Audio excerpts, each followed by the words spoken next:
Hola, soy Alejandro Mejía Santamaría del grupo 3202, actualmente en el segundo año de la carrera de cirujano dentista. El día de hoy les hablaré sobre los riñones. Muy bien, como ubicación tenemos que están situados en el espacio retroperitoneal. El riñón derecho es ligeramente más abajo que el izquierdo, esto debido a que se encuentra justo debajo del diafragma y posterior al hígado, mientras que el izquierdo se encuentra por debajo del diafragma y posterior al vaso.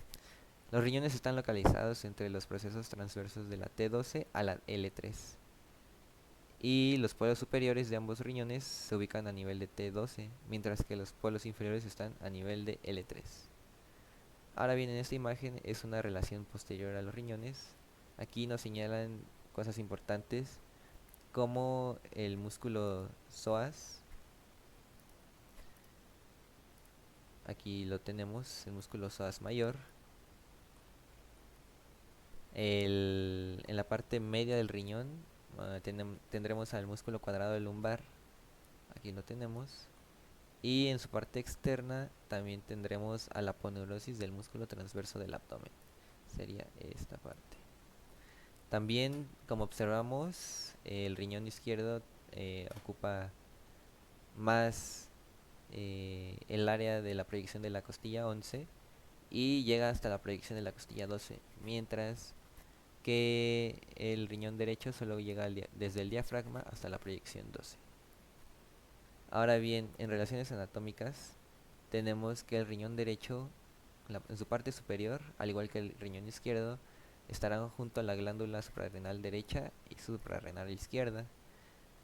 Anterior y superior en el riñón derecho tendremos al hígado, anterior e inferior tendremos a la flexura hepática del colon, todo esto en el riñón derecho. Mientras que en el riñón izquierdo tendremos en su parte anterior y superior al estómago, anterior y media al páncreas y en su porción inferior y anterior al yeyuno. Lateralmente el riñón derecho solo tendrá al hígado como relación anatómica, mientras que el riñón izquierdo lateralmente y superior tendrá el vaso y lateral e inferior tendrá el colon descendiente. Pasamos con la irrigación de nuestro riñón. La irrigación del riñón se obtiene a través de la arteria aorta abdominal, que esta a su vez se dividirá. Por aquí viene la arteria aorta y tiene su división y se convierte en arteria renal. Esta arteria renal sigue avanzando y se divide en arteria segmentaria. Aquí la tenemos. Posteriormente continúa su paso y se divide a este nivel en arteria interlobulillar.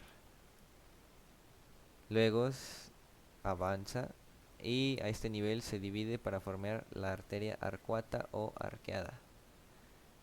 Luego vuelve a avanzar y se divide en arteria intralobulillar para finalmente terminar como una arteria eferente.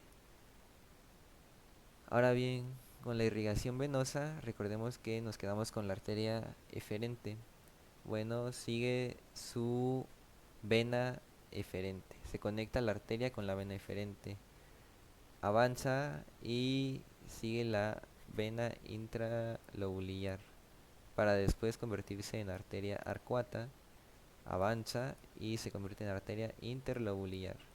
Sigue su camino, se convierte en arteria segmentaria para finalmente ser una vena renal.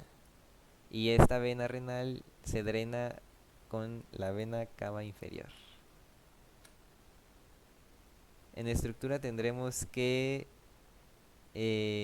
bueno, para apreciar la estructura necesitaremos un corte frontal. Y una vez hecho el corte frontal, observaremos mejor las estructuras del riñón. Tenemos que consta de dos porciones, la corteza y la médula. La corteza es esta parte y la médula será esta parte. La corteza renal es la capa más externa del riñón y tiene estructuras microscópicas situadas que son la cápsula de Bowman, los túbulos proximales y distales y las porciones superiores de los conductos colectores. Además de que, como notamos en la imagen, tendrá un aspecto más pálido y se encontrará siempre rodeando a las pirámides. Aquí está. Ahora bien, la médula estará formada por una serie de unidades que son las pirámides. Las pirámides tendrán una base hacia la corteza, esta sería su base, y el vértice siempre se proyectará hacia el seno renal. Este es el seno renal y acá estaría el vértice de la pirámide. Eh, la proyección del vértice de la pirámide se llamará papila. Bueno, también es importante saber que el conjunto de pirámide y corteza que lo rodea se denominará lóbulo renal. Ahora bien, en anatomía microscópica tenemos a las nefronas, que son las unidades principales y funcionales del riñón. Hay aproximadamente 1,2 millones de nefronas en cada riñón. Y los componentes son los siguientes: el glomérulo, la cápsula de Bowman, que es lo que lo rodea, el túbulo contorneado proximal. Posteriormente seguirá la porción descendente del asa de Henle, luego se convertirá en una porción delgada y finalmente se convertirá en la porción ascendente del asa de Henle, para finalizar en el túbulo contorneado distal. El corpúsculo renal, ahora bien, el corpúsculo renal o cápsula de Bowman es una estructura en forma de bola, como lo observamos en la imagen. Tiene una capa visceral interna que está formada por células epiteliales, que también son conocidas como podocitos. Son estas células. Ahora bien, la capa visceral externa estará formada por células epiteliales escamosas.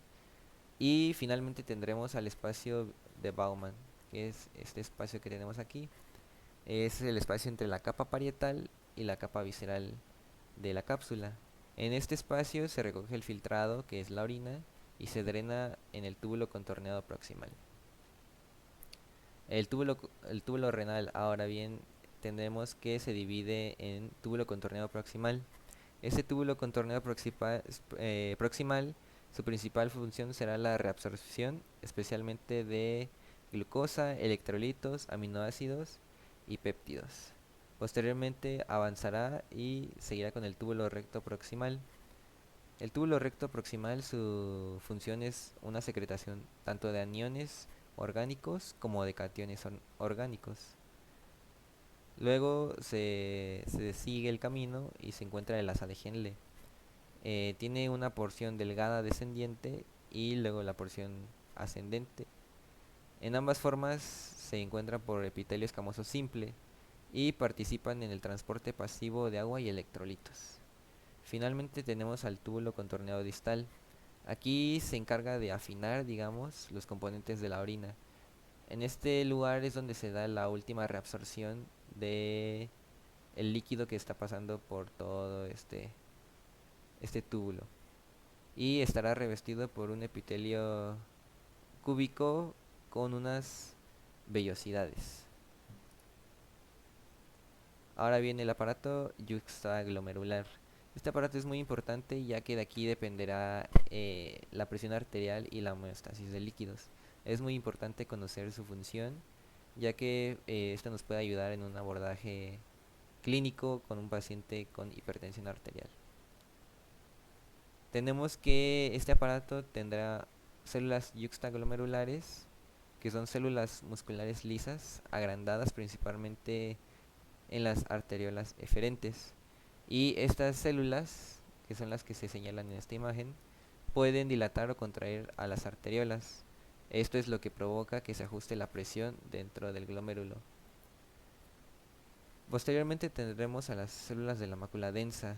Las células que hay aquí son células epiteliales especializadas, delgadas y poco espaciadas en el túbulo contorneado distal, y siempre estarán adyacentes a las células yuxtaglomerulares. Aquí se encuentran las células de la mácula densa.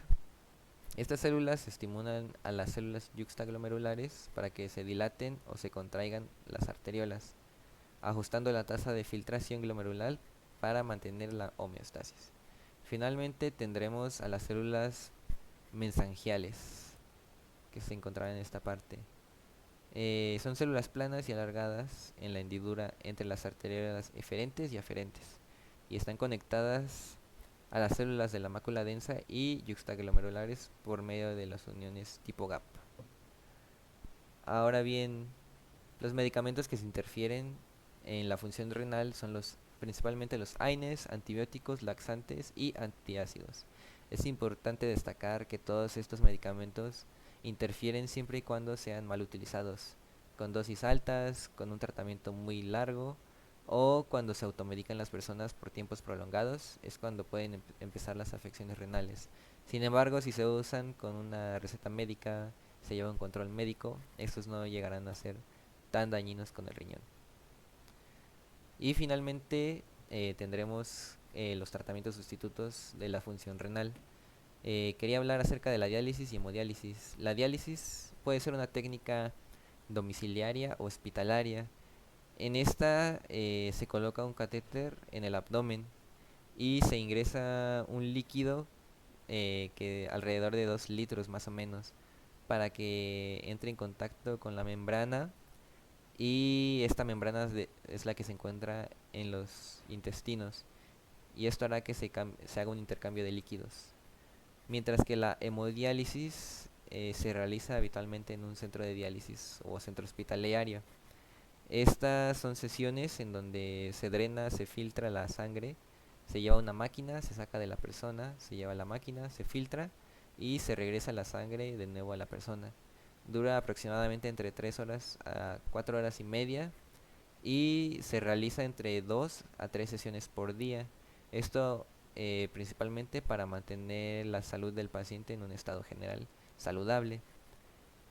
Y finalmente quisiera agregar la parte de la alimentación y el ejercicio, ya que es muy importante que tengamos presente siempre llevar una dieta correcta, que debe ser principalmente equilibrada, variada, suficiente, inocua y adecuada.